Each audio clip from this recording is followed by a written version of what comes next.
In the first of 2 games in 3 days, the Calgary Hitmen topped the Brandon Wheat-Kings 5-1.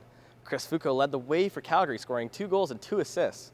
The Hitmen have now beat the Wheat-Kings 5 times in a row, dating back to the first game of the WHL Eastern Conference Finals. Jimmy Bubnick had 1 goal and 3 assists, Tyler Shattuck had a goal and an apple, and Cody Beach also put one home. As for Brandon, Jay Fair got the only goal of the night. Martin Jones was fantastic in net, only letting in 1 goal on 40 Wheat-Kings shots.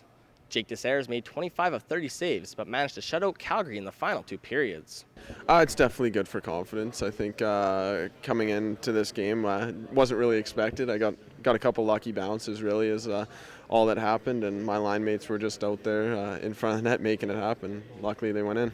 I mean, I haven't felt bad in the first 2 games, but like I said, just a little bit of sloppiness here and there, and I really wanted to make sure that I battled hard today, and like you said, and just cleaned up some little things here and there.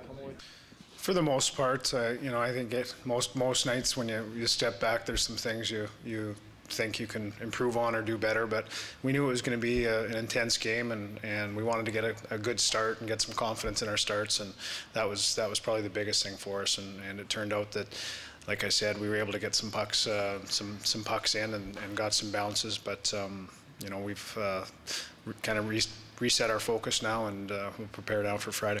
You know what, I don't think it's as much as him getting in our head. It's just us not burying the chances, and sometimes there's an old saying that you should look where he isn't and not where he is, and try to find the holes in the net. And I think that that's for everyone on our team. We just got to find those open spots and put the puck on net. And obviously, when you run into a goaltender who played the way he did tonight, you just want to keep firing shots on net because something's bound to go in. And like I said, he kicked for them tonight, but our focus right now is on the Wheat-Kings, and the Calgary Hitmen can do what they want, and we're just going to make sure that the Wheat-Kings are ready to go here on Friday. I think it's more now that's frustrating losing to Calgary and not just him. So, we don't want to be losing these guys. We don't want them ending our season anymore. So, if we can end their season on Friday night, that's what we want to do. Not letting in any goals after the first period, was that something you guys were working on for the last 2 periods? It's a benefit, but we weren't sure what was going to happen really. After the Windsor game, we wanted to make a pushback, and we tried, but just couldn't put any past Jones. Well, I think that the tail of the tape, obviously, the first period, and we had stretches where I thought we played well. Jones was solid for Calgary, but we just didn't play well enough defensively to hold them off. And then the second and third period, oddly no scoring, and maybe we were a little bit better in the final 40 minutes than we were at times in the first, but